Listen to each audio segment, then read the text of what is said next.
Amahoro y'Imana nshuti mwene data dukurikiranye ku Mukiranutsi TV, ni mwene so Niyoyita Theobald. Imana iguhe umugisha aho uherereye hose mu isi, ahariho hose. Reka dusangire ijambo ry'Imana umwami Imana yashyize ku mutima wanjye muri aya masaha. Dusome mu gitabo cy'Itangiriro ibice 11, dusome ku murongo wa 5. Haranditse ngo Uwiteka amanurwa no kureba umudugudu n'inzu ndende abana b'abantu bubatse. Uwiteka aravuga ati, dore aba ni ubwoko bumwe, ni ururimi rumwe. Ibyo nibyo babanje gukora, none nta kizabananira gukora bagishatse. Reka tumanuke tubahindurire ururimi rwabo rubemo nyinshi zinyuranye, be kumvana. Uwiteka atataniriza ngo abatataniriza gukwira mu isi yose, barorera kubaka wa mudugudu. Nicyo cyatumye witwa Babeli, kuko ariyo Uwiteka yahinduriye ururimi rwabo mu isi bose. Twakira ijambo ry'Imana. Bibiliya rero ivuze iki? Ivuze kuri aba bantu ba hano hantu muri uyu mudugudu bagiye inama bubaka umudugudu, umunara. Ariko icyari kigambiriwe ni ukugira ngo bagere ku Mana, bubaka umunara muremure. Uwiteka bitegereje asanga ni ururimi rumwe, bahuje ururimi, bahuje inama, ibitekerezo babihuje, avuga ngo aba bantu bazagera ku ntego yabo. Imana rero ifata umwanzuro wo kubahindurira ururimi. Imana ihimbazwe, ibahindurira ururimi, iravuga ngo reka rumwe ndugiremo nyinshi. Ngo mu gihe bubakaga rero, uwo batumye itafari akazana icyondo, uwo batumye icyondo akazana ibuye. Bituma umushinga wo kubaka wa munara muremure uhagarara. Icyo nari ngambira ugeze ku mutwe w'amagambo ni ijambo rivuga ngo Imana inyuranye indimi. Imana ihimbazwe, Imana inyuranye indimi. Buriya iyo abantu bagiye inama, bashobora kujya inama nziza cyangwa inama mbi, ariko ndagira ngo ubwire ngo hari igihe isi itugira inama, Uwiteka nawe akaba mu ruhande rwacu. Kandi iyo abantu bagiye ikinyoma hari igihe bakeza, isi ikacyakira nk'ukuri.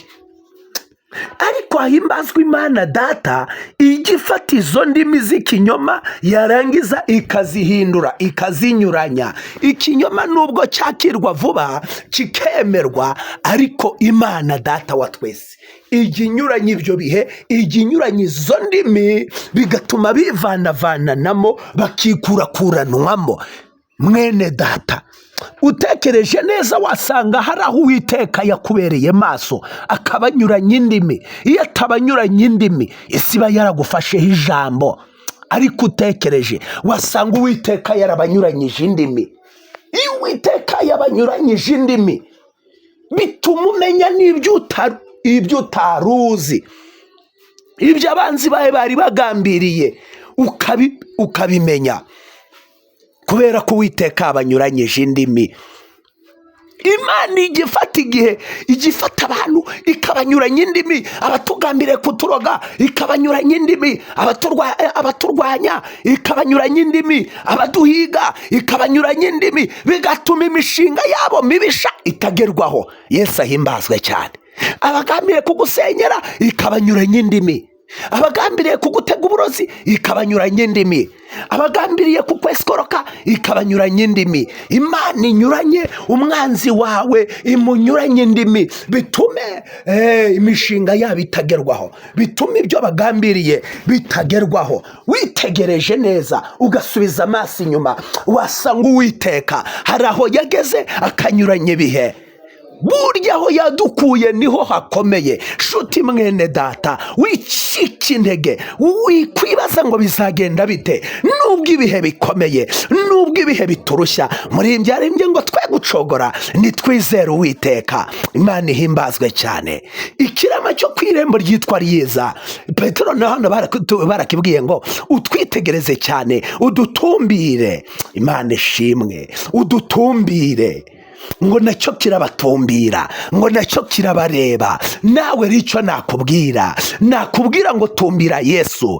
Yesu niwe gisubizo, niwe ujya unyuranya indimi, niwe ujya unyuranya ibihe. Reka urwo rurimi rwatukuvuze nabi, Uwiteka runyuranye. Reka urwo rurimi rwakurwanyaga, Uwiteka narunyuranye. Reka urwo rurimi rwaguhigaga, Uwiteka runyuranye. Izo ndyarya, Uwiteka zinyuranye indimi. Hari ubwo tubana n'indyarya tukaba tuzi ko ari indyarya, ariko tukanabana nazo. Uwiteka rero, reka Uwiteka agukokoreho inshuti mbi, agukokoreho inshuti z'imburamumaro, agukokoreho inshuti. Ubundi uzi inshuti mbi ni inshuti idashobora kukugira inama y'ibyakungura, ni inshuti itakwereka inzira wanyuramo ngo wakire umugisha w'Imana, ahubwo ikaza imeze nk'ifite indi irangaye yo gusukamo gusa, usukamo ibyawe gusa. Iyo ni inshuti mbi.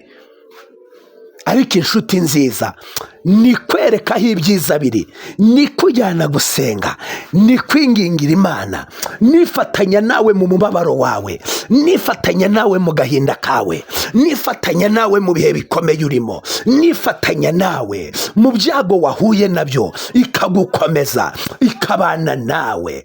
Uwiteka anyuranya indimi. Umenya Imana ukorera yuko ijya inyuranya ibihe, ikanyuranya indimi, ikanyuranya n'iminsi. Uwiteka anyuranya ibihe kubera ko ashoboye byose. Nanyuranye ibihe, ibikuvuga nabi abinyuranye ibihe. Erega ndagira ngo ubwire ngo akanwa kakuvuze neza niko kakuvuga nabi.